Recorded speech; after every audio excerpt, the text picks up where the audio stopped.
Olá, a garantia de orçamento para projetos estratégicos das Forças Armadas é o tema desse Palavra Aberta.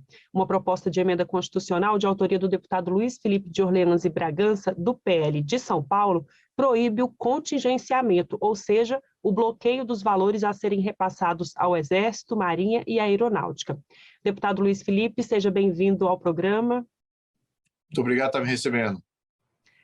Deputado, por que o senhor quer inserir na Constituição a garantia de orçamento sem cortes para as Forças Armadas? E já aproveita também para explicar quais são esses projetos estratégicos.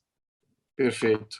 Bem, só para dar um pouquinho de contexto, já faz algum tempo, alguns anos até, que eu tenho buscado alguns mecanismos para que nós tenhamos um debate sobre o orçamento das Forças Armadas de uma maneira separada, destacada, do orçamento dos demais gastos sociais que são impostos pela Constituição.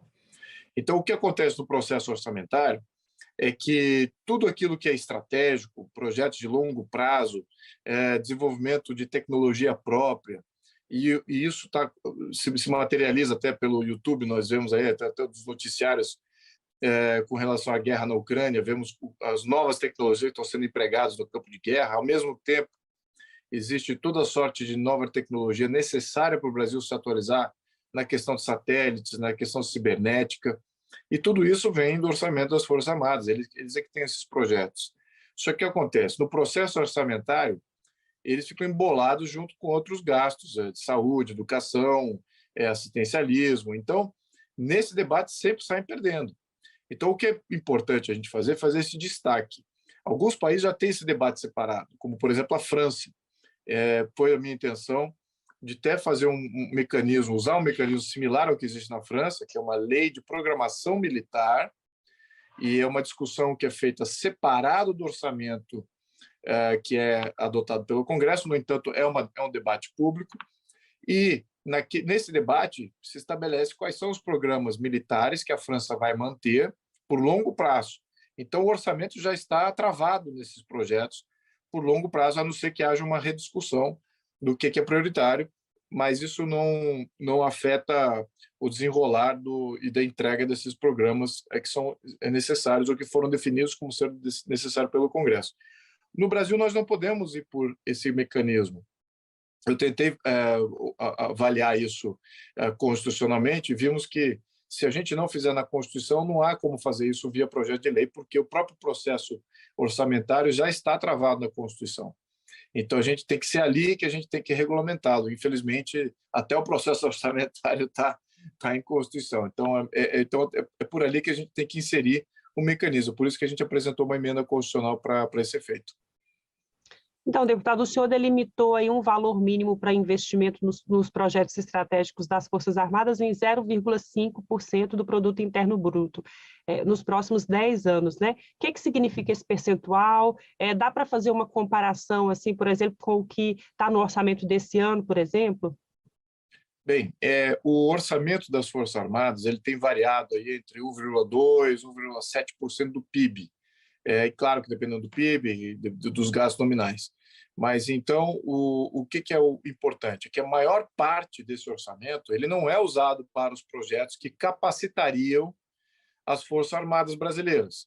São praticamente custeio, né? Então, estamos falando aqui de pessoal, estamos falando de manutenção, são coisas que não alavancam o país, a força do país, do ponto de vista tecnológico, não melhora nossas defesas, não dá mais munição e mais artefatos de guerra para as forças. Então, a gente tem que começar a falar disso, né? Não é só falar do pessoal que ali ocupa os cargos e toda a estrutura hierárquica e tudo isso. Temos que falar de o que nós temos de material bélico e também de capacitação tecnológica para que tenhamos umas Forças Armadas modernas. Então, o que acontece? Como a gente alocou 0,5% do PIB, ele é um percentual, se for exclusivamente das Forças Armadas, é um percentual expressivo do total do orçamento das Forças Armadas. Mas eu não defini se vai vir do orçamento das Forças Armadas ou se é uma coisa destacada. Isso é um processo separado, né? O que eu estou definindo é que, no mínimo, temos que separar aí 0,5% do PIB em orçamento para que isso seja aceito como sendo uma base necessária de projetos de longo prazo, para em cima disso, ou em paralelo a isso, ou aí depende como é que vai se maturar a discussão orçamentária, o orçamento das Forças Armadas seja feito. Então, eu estou pensando aqui no ponto de vista material mesmo. Então, o que inclui esses projetos de longo prazo? Nada que seja custeio. Então, tudo que seja investimento em tecnologia, área cibernética, aeroespacial, área nuclear, área bélica, projetos não só de novas instalações, mas também de novos material bélico efetivo, né? Que tipo de blindado usaremos, que tipo de submarinos, aviões.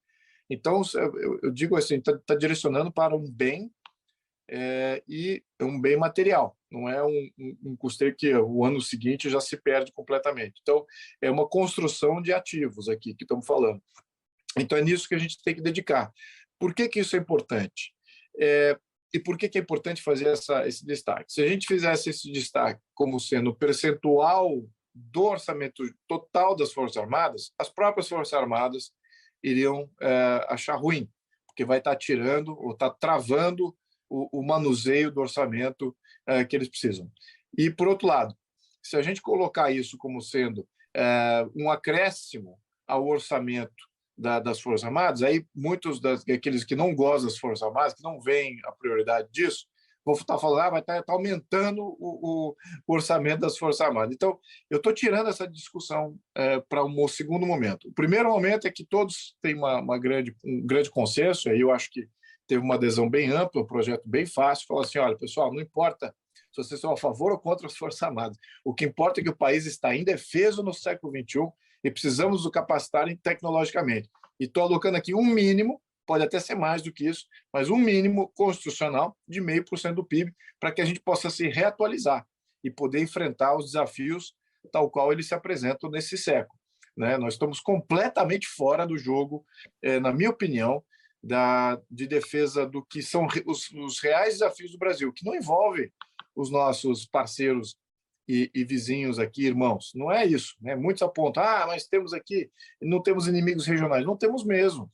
Agora, o que acontece é que esses países, por serem muito fracos e não terem uma economia grande, uma população grande, um efetivo para poderem se municiar, eles acabam se tornando uma proxy, né? Um país que se vira uma plataforma, fica completamente cooptado, como é o caso agora da Venezuela, da Bolívia, estamos vendo aqui a Argentina, Peru, todos assinando acordos, não só comerciais, mas também de compromissos de defesa com países como China, Rússia. Então, de repente, esses países estão hipercapacitados belicamente e o Brasil aqui a ver navios. Né? Então, aí a gente fica até numa negociação muito debilitado.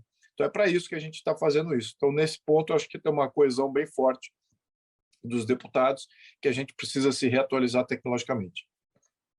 Tá certo, deputado. Muito obrigada por sua participação aqui com a gente mais uma vez. Obrigado pelo tempo. Eu conversei com o deputado Luiz Felipe de Orleans e Bragança, do PL de São Paulo, sobre a proposta que proíbe o bloqueio do orçamento destinado aos projetos estratégicos das Forças Armadas. Até o próximo programa.